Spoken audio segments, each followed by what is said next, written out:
여러분, 우리 그리스도인들이 살아가야 되는 삶은 어떤 삶이겠습니까? 우리가 지향해야 되는 삶은 다른 것이 아니라 하나님 중심으로 살아가는 삶입니다. 내 중심, 내가 내 뜻과 그 다음에 나의 이익과 내 욕심이 아니라 하나님께서 중심이 되는 그 삶, 그 삶이 하나님께서 원하는 삶이고 우리가 또한 살아가야 할 삶입니다. 우리 삶에 하나님이 중심이 된다면 사실은 우리가 고민하고 있는 수많은 일들이 해결이 됩니다. 우리 고린도 교인들이 고민했던 문제들도 보면 할례라든지 결혼이라든지 수많은 이야기들, 파당의 문제라든지 여러 문제들이 고린도 교회 안에 있었는데 그 일들의 다 근본은 겉으로는 하나님 찾았지만 실질로는 하나님이 아니라 다 자신들이 중심이었어요. 그랬기에 그들 안에 파당과 수많은 문제들, 할례의 문제들 다 생긴 겁니다. 하나님이 중심이라면 하나님 안에서 할례 받고 할례 받지 않고가 무슨 상관이 있겠습니까? 할례 받은 사람들이 내가 할례 받았으니 너희도 받으라는 거예요. 할례 받지 않은 사람들이 할례 받으라는 얘기 하지 않습니다. 할례 받은 사람들이 말하는 거예요. 내가 받았듯 너도 받으라는 거예요. 다 자기 중심적이었던 겁니다. 그 사도 바울은 말하지요. 오직 너희들이 모든 것을 다 주의 영광을 위하여 하라. 하나님의 영광이 아닌 나를 중심으로 신앙생활하니 그들 안에 해결할 수 없는 수많은 어려운 일들이 생겨났던 겁니다. 그래서 사도 바울은 너희 중심이 아닌 하나님의 중심으로 너희들이 믿음을 바꾸어라. 이렇게 믿음 생활하라고 그들을 권면하고 있습니다. 그리고 또한 말하는 게 하나님이 중심이라면 내 삶의 환경이 어떻다라는 것 그렇게 중요하지 않는 거예요. 내가 있는 자리가 고난의 자리든 영광의 자리든 하나님이 중심이라면 중요한 건 내 삶의 자리에 하나님이 함께 하시는 것, 내가 이 자리에서 하나님께 영광을 돌리고 있는 게 중요한 거예요. 그런데 하나님 중심이 아니면 내가 고난 당하는 게 문제인 거고, 내가 기쁨이 있으면 좋은 거고, 내가 영광을 누리면 좋은 거고, 내가 가진 게 많으면 좋은 거고, 그렇게 상황이 바뀌어져 버리는 겁니다. 그 사도 바울은 너희의 상황을 가지고 구하지 말고 너희의 상황 속에서 어떻게 하나님을 섬길까? 내 상황 속에서 이 주신 상황도 하나님이 주신 걸로 생각하고 이 상황 속에서 어떻게 하면 하나님의 영광을 나타낼까? 그것을 가지고 고민하라고 그들을 권면하고 있는 겁니다. 이제 오늘 본문의 말씀은 결혼에 관한 문제예요. 고린도 교회 안에도 아마 결혼의 문제가 있었던 것 같습니다. 저도 이렇게 신방을 하다 보면 가정의 신방에 하는 중에 가장 많이 받는 신방의 기도의 제목 중에 하나가 오늘날에도 뭘까요? 결혼이에요. 다 자녀들 결혼 걱정하십니다. 이 고린도 교회도 같은 문제가 있었던 것 같아요. 근데 이 고린도 교회는 이 결혼 문제가 지금하고는 조금 다른 차원의 일이었습니다. 우리 본문 통해서 어떤 문제가 있었고 사도 바울이 어떻게 권면하는지 보도록 하겠습니다. 오늘 먼저 25절을 보면 처녀에 대하여는 내가 주께 받은 계명이 없으되 주의 자비하심을 받아서 충성스러운 자가 된 내가 의견을 말하노니. 자, 처녀에 대해 말하겠다라고 말합니다. 이 처녀라는 건 어떤 의미냐면 결혼하지 아니한 여자를 일컫는 말이에요. 결혼하지 않은 여자. 자, 결혼하지 아니한 여자에 대해서 내가 이제 말할 것이다 라고 말합니다. 이제 어떤 말 할 건지를 알려준 거예요. 그런데 그 뒤에 사도 바울이 평소에 사용하지 않는 말이 나오고 있습니다. 뭐라고 하셨습니까? 내가 주께 받은 계명이 없으되. 내가 주께 받은 계명이 없다. 주님으로 받은 말씀이 없다라는 거예요. 여러분, 이게 무슨 의미일까요? 앞에서부터 얘기할 때는 주께서 말씀하시되 그리고 언제나 강력하게 담대하게 이게 하나님의 뜻이다라고 해서 언제나 사도 바울은 그렇게 말했습니다. 그런데 오늘 본문은 내가 주께 받은 계명은 없다. 없다라고 먼저 전제 조건을 말합니다. 이 말은 내가 주님으로부터 받은 말씀이 없다라는 거예요. 다시 말하면 사도 바울아, 믿음 생활을 이렇게 해야 돼. 하늘나라는 이거야. 내 뜻은 이거야라고 다른 건 하나님께서, 예수님께서 사도 바울에게 다 가르쳐 주셨습니다. 교육도 해주시고 가르쳐 주셨어요. 근데 결혼 문제, 결혼하지 아니한 처녀의 문제, 이 미혼자의 문제는 예수님께서 말씀해 주지 아니하신 겁니다.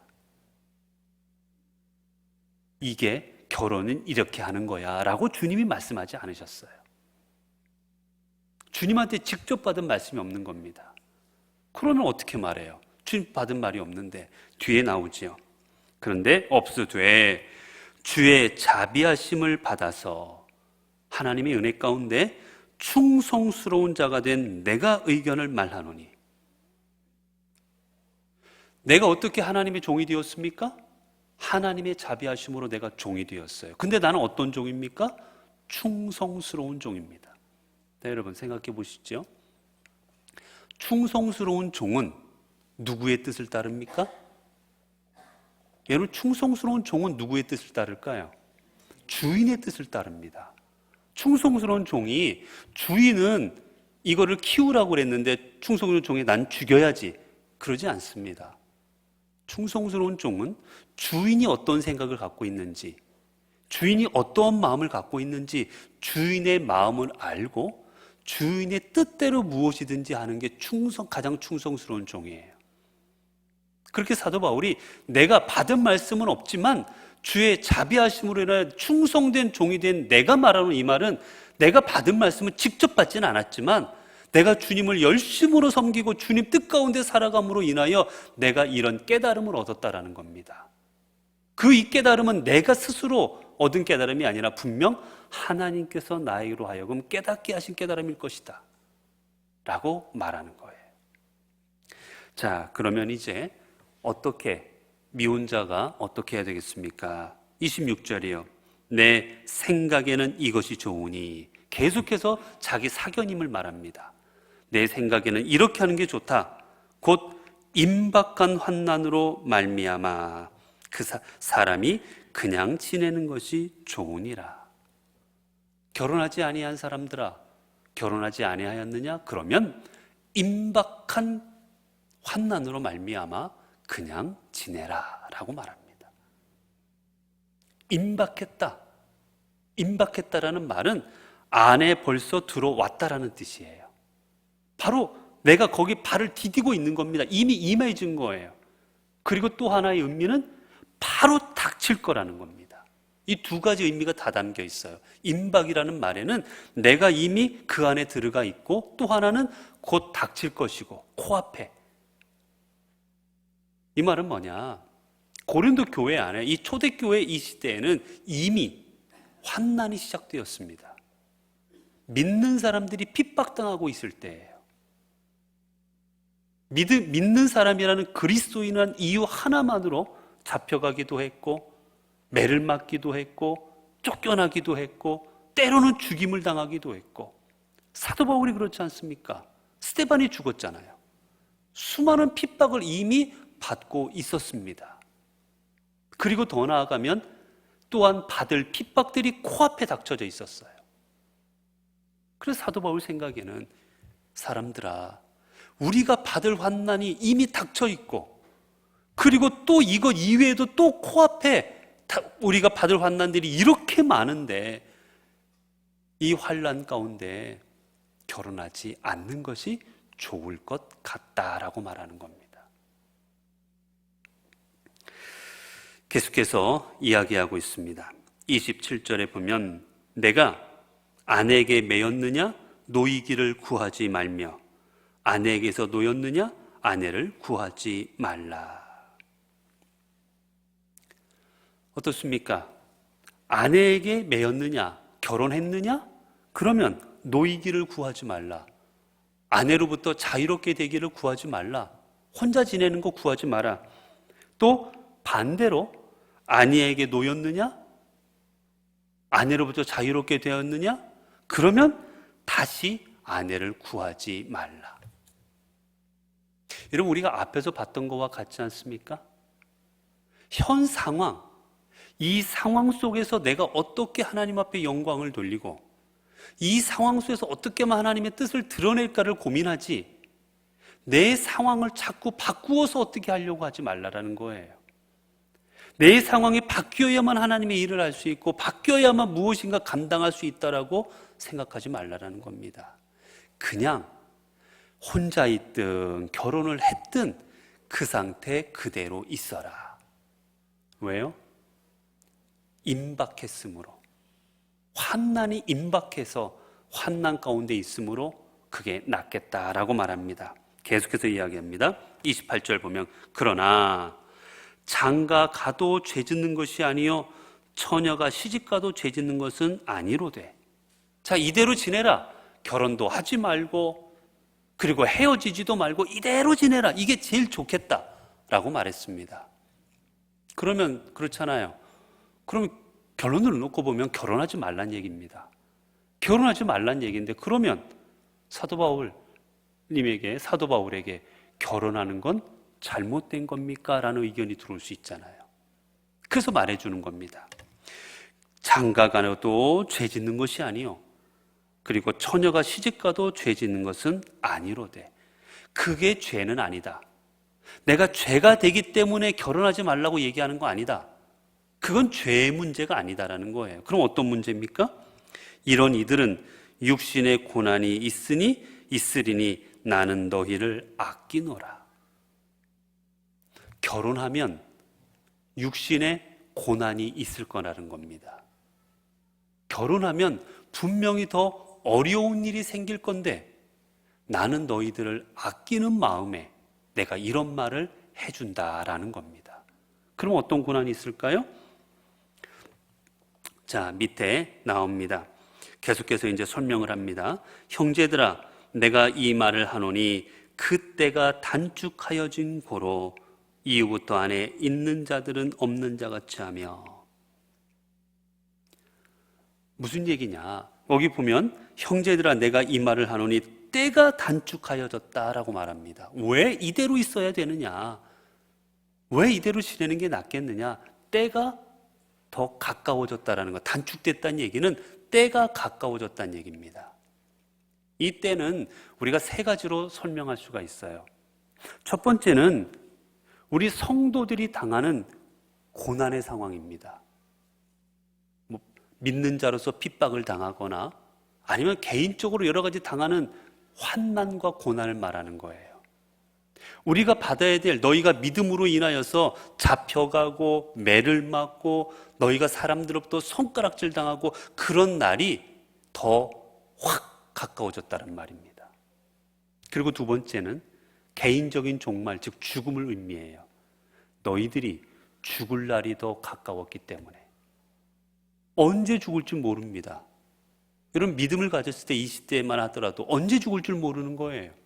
잡혀서 언제 매 맞아 죽고 돌에 맞아 죽고 언제 사형을 당하고 어떻게 될지 모르는 겁니다. 아니면 병에 걸려서 죽을 수도 있고. 개인적으로 죽음이 가까웠으므로 너희들이 그대로 있어라. 그리고 세 번째는 예수 그리스도의 재림입니다. 주님께서 재림하실 날이 가까웠으니. 그러니 주님이 재림하시면 이 땅의 제도가 다 없어질 터인데 차라리 그대로 지금 이대로 있는 게 더 낫겠다라고 말을 하는 겁니다. 자, 그 다음에 계속해서 보겠습니다. 안에 있는 자들은 없는 자 같이 하며, 아내가 있어도 없는 자 같이 지내고, 또 우는 자들은 울지 않는 자 같이 하며, 기쁜 자들은 기쁘지 않는 자 같이 하며, 매매하는 자들은 없는 자 같이 하며, 세상 물건을 쓰는 자들은 다 쓰지 못하는 자 같이 하라. 있어도 없는 것 같이 하라. 물건을 사고 팔아도 안 사고 파는 것 같이 하라. 물건이 있어도 내가 이거 다 못 쓰는 것 같이 하라. 사도 바울이 계속해서 말하고 있는데 이 말의 의미가 뭐냐? 무엇이든지 너무 거기에 집착하지 말라라는 겁니다. 너무 거기에 몰두하지 말라라는 거예요. 너무 감정에 얽매여서 너무 울고 너무 슬프다고 계속 우는 일에 너무 거기에 몰입하지 말고, 기쁘다고 해서 너무 또 기쁘다고만 해서 거기에 몰입하지도 말고, 사고 파는 일에도 몰입하지 말고 너무 세상 일들에 집착하지 말라라는 겁니다. 왜냐면 우리가 지내다 보면 뭔가 집착할 때가 많아요. 그렇지 않습니까? 집이 없습니다. 집이 없으면 집을 사고자 집착을 합니다. 어떻게 해서 내가 세입자로서 사람들 앞에 무시도 당하고 어려운 일을 당하고 나면 내가 이런 일들을 벗어나고 싶은 마음에 집을 사고자 악착같이 돈을 모아 집 사고자 하는 것에 집착을 합니다. 내가 자동차가 필요하고 내가 재산이 필요하고 건강이 필요하고 뭔가 우리는 필요한 게 여겨지면 거기에 집착하고 몰두할 때가 생겨요. 그런데 사도 바울은 권면하는 겁니다. 집착하지 말아라. 왜 그럴까요? 이유가 있습니다. 바로 31절입니다. 이 세상의 외형은 지나감이니라. 여기 오늘 본문에는 안 나와 있는데 31절을 제가 다시 읽어드릴게요. 세상 물건을 쓰는 자들은 다 쓰지 못하는 자같이 하라. 여기까지가 29절부터 쭉 연결된 건데 우리 본문에는 안 나와 있는데 원래 여기 원문에는 이 말이 들어가 있습니다. 가르라는 말인데 이거 뭐냐면 왜냐하면이에요. 다시 읽어드리겠습니다. 이렇게 되는 겁니다. 세상 물건을 쓰는 자들은 다 쓰지 못하는 자같이 하라. 왜냐하면 이 세상의 외형은 지나감이니라. 세상 일에 너무 그렇게 집착하지 마라. 왜냐하면 세상 것은 다 지나가기 때문이니라. 여러분, 자동차 우리가 처음에 사면 얼마나 좋아요. 저는 처음에 자동차가 생겼을 때 자동차 딱 타려고 자동차 운전석에 딱 앉으니까 와, 항공기에 앉은 것 같은 기분이었어요. 뭐 계기판들이 눈에 보이는데 뭐 RPM도 있고 속도계도 있고 뭐 있는데 와, 꼭 항공기 기장이 된 것 같더라고요. 이 차 타고 나가면 날아 올라갈 것 같더라고요. 그런데 그도 잠시 시간이 지나고 나자 이제 더 좋은 차들이 눈에 보입니다. 차가 자꾸 고장도 나고 차가 말썽도 부리고 하다 보면 세상 것은 다 지나가는 거예요. 세상 것들이 그대로 있는 건 없습니다, 여러분. 우리의 건강도 그렇고 재산도 그렇고 무엇이든지 다 지나가기 때문에 그것에 너무 그렇게 몰두하고 집중해봐야 나중에 다 허무해져 버린다라는 거예요. 너무 그런 거에 몰두하지 마라. 그러면서 이야기합니다. 32절에 이제 독신 생활에 주는 유익에 대해서 너희가 혼자 지내는 것이 좋다. 뭘 가지려고 하고 결혼하려고 하고 그런 거 너무 연연하지 마라. 그래봐야 다 지나간다. 혼자 지내는 게 좋은데 왜냐하면 어떤 유익이 있기 때문이냐. 32절부터예요. 너희가 염려 없기를 원하노라. 결혼하지 아니하면 뭐가 줄어듭니까? 염려가 줄어든다는 겁니다. 이제 뒤에 나와요. 장가가지 않는 자는 주의 일을 염려하여 어찌하여야 주를 기쁘시게 할까 하되, 장가가지 않았으면 늘 머릿속에 염려합니다. 어떤 염려를 해요? 내가 어떻게 하나님 뜻대로 살아갈까? 내가 어떻게 하나님께 영광 돌릴까? 어떻게 하나님 살아가면 하나님이 기뻐하실까? 결혼하기 전에는 그걸 염려한다라는 겁니다. 그런데 결혼하고 나면 그 다음에 뭘 염려합니까? 나오죠. 그 뒤에 보면 33절입니다. 장가간 자들은 세상 일을 염려하여 어찌하여야 아내를 기쁘게 할까 하여. 장가가기 전에는 하나님을 어떻게 하면 기쁘게 할까 염려했는데 장가가고 나니까 어떤 염려합니까? 이제는 하나님에 대한 염려가 아니라 가족에 대한 염려로 바뀌는 거예요. 어떻게 하면 집에 있는 아내를 기쁘게 할까? 어떻게 하면 집에 있는 자녀들을 기쁘게 할까? 그 염려의 방향이 하나님으로부터 가족에게로 바뀌어진다는 겁니다. 여러분 그렇지 않습니까? 혼자 살 때야 내 혼자 몸이니까 좀 편하잖아요. 여러 가지 신앙생활하는 거나 모든 게 편하지만 결혼하고 나면 가족들에 의해서 많은 제약을 받을 수밖에 없지 않습니까? 이제 그런 것을 사도 바울이 이야기하는 거지요. 34절도 보면 같은 말씀입니다. 마음이 갈라지며 시집가지 않는 자와 처녀는 주의 길을 염려하여 몸과 영을 다 거룩하게 하되 시집간 자는 세상 일을 염려하여 어찌하여 남편을 기쁘게 할까 하느니라. 오늘 본문에 보면 34절에 처음에 이렇게 합니다. 마음이 갈라지며. 예전에는 하나님만 향했던 마음이 이제는 어디로 갈라집니까? 가족에게 갈라진다라는 거예요. 하나님도 기쁘시게 해야 되겠지만 가족도 기쁘게 해야 되고 가족도 부양해야 되고 가족도 책임져야 되니까 그렇게 살아가는 거 유익이보다 어려운 일이 더 많다. 그러니 차라리 그냥 그대로 지금대로 지내는 게 좋다. 그렇게 말하고 있는 겁니다. 자, 그 다음에 35절입니다. 내가 이것을 말함은 너희의 유익을 위하며 너희에게 올무를 놓으려 함이 아니니. 여러분 그렇지 않습니까? 자, 결혼하지 마라. 결혼 안 하는 게 낫다. 그러니 결혼을 앞두거나 결혼을 생각하는 사람은 얼마나 큰 짐이 되겠어요. 왜 사도 바울이 저런 말에서 우리를 힘들게 할까? 그런 생각을 가지겠으니 미리 말하는 겁니다. 내가 이것을 말하는 거는 너희의 유익을 위함이다. 나의 유익을 위한 게 아니라 너희의 유익을 위함이다. 그리고 너희에게 올무를 놓으려 함이 아니다. 이 일이 너희를 넘어뜨리게 하려고, 너희로 하여금 이 일로 인하여 고통받게 하려고 내가 이 얘기를 하는 것이 아니다. 오직 너희로 하여금 이치에 합당하게 하여 흐트러짐이 없이 주를 섬기게 하려 함이라. 너희의 마음이 흐트러짐이 없이 온전히 하나님을 향해서 하나님만 섬기게 하고 싶은 마음에 내가 이렇게 말한다라고 이야기하는 겁니다. 여러분, 이게 바로 사도 바울이 말하고 있는 결론입니다. 독신으로 지내는 게 낫다, 이대로 있는 게 낫다라고 말하는 그 근본적인 이유는 뭐냐? 너희가 이치에 합당하게 하여 온전히 주를 섬기는 자가 되게 하려 함이니라. 바로 이 때문에 이것을 이야기하고 있는 겁니다. 흐트러짐이 없다라는 말은 마음이 분주해져서 마음이 흔들리는 거예요. 갈라지는 겁니다. 이 같은 표현이 어디 나오는지 아십니까? 누가복음 10장 40절에 나와요. 제가 읽어드릴게요.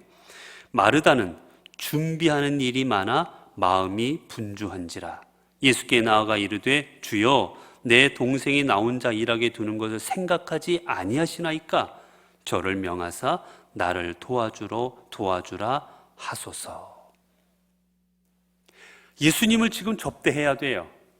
예수님을 지금 접대해야 되니까 얼마나 많은 음식도 차려야 되지, 세팅도 해야 되지, 예수님 말씀도 좀 들어야 되지. 마음이 흐트러지는 겁니다. 흔들려. 여러 가지로 일들로 인해서 마음이 주님만을 향하지 않는 거예요. 이렇게 있으면 하나님에 대한 주님의 말씀이 들리지 않지요. 이런 바쁠 때, 딴 생각하고 있을 때 말씀이 들려집니까? 안 들려집니다. 여러분, 그래서 가끔 보면 이해는 되는데 아쉬울 때가 있는 게, 신방하거나 그러다 보면 대접하시고 하자는 분들이 참 많아요. 목회자가 왔으니 얼마나 그 귀한 마음에 온 목회자를 좀 접대하고 싶으셔가지고 여러 음식들을 준비하는 걸 봅니다.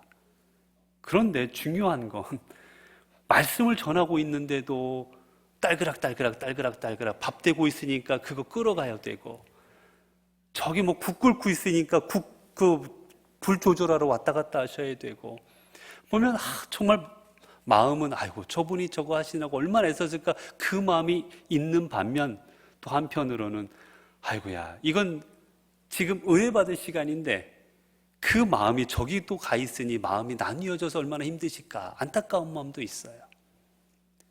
그렇지 않습니까? 마음이 흐트러지면 안 되거든요. 우리의 마음은 주님만을 향해야 되는 겁니다.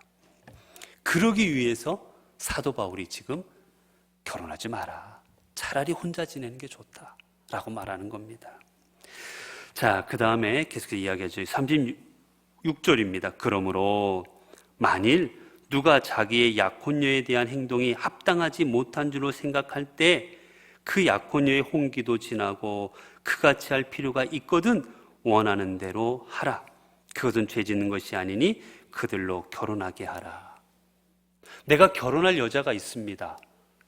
이 결혼할 여자를 약혼을 해서 이제 결혼 날짜만 잡고 결혼만 하면 되는데 사도 바울이 결혼하지 않는 게 낫다라고 말을 했어요. 고민이 됩니다. 어떻게 할까? 그러다 시간이 지나가요.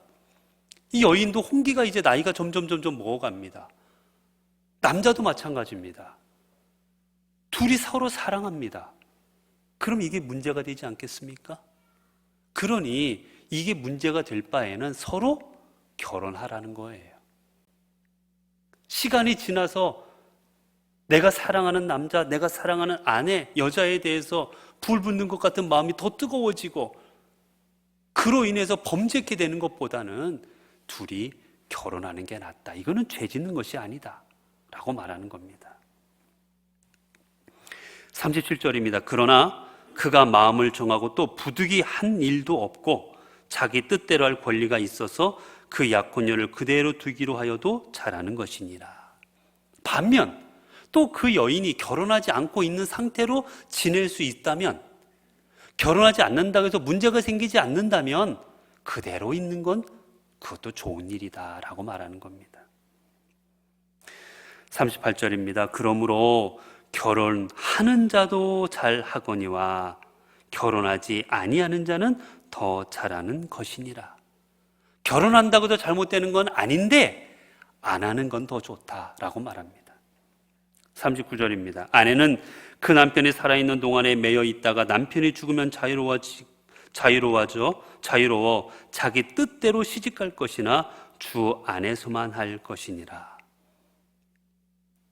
만약에 아내가 남편이 죽어서 재혼을 하게 되면 그래, 그대로 있는 게 좋다. 그런데 꼭 해야 될 것이거든. 어떻게 하라고 그랬습니까? 주 안에서만 할 것이니라. 다른 것 보고 결혼하지 말고 주 안에서 주님을 생각할 때, 내가 저 남자랑 결혼해서 가정을 이루고 하나님을 섬기고 하는 이 일이 더 영광스럽고 덕이 되고 이익이 되겠다라고 생각할 때 결혼하지, 주님을 빼놓고 노후 보장을 위해서, 나의 편안한 삶을 위해서 그런 것들로 인해 결혼하지는 말라라는 겁니다. 믿음 안에서 하라는 거예요. 40절입니다. 그러나 내 뜻에는 그냥 지내는 것이 더욱 복이 있으리로다. 나도 또한 하나님의 영을 받은 줄로 생각하노라. 사도 바울의 결론은 이겁니다. 그냥 혼자 지내라. 그게 제일 낫다. 그러나 결혼한다고 해서 죄 짓는 것도 아니다. 그러니 너희들이 있는 이 상황 이대로 지내라. 혼자 지내는 게 좋다고 해서 아내를 버리거나 혼자 지내는 게 좋다고 해서 남편을 버리거나 그러지 말아라. 그대로 지내라. 단 아직 결혼하지 않았다면 차라리 안 하는 게 낫다.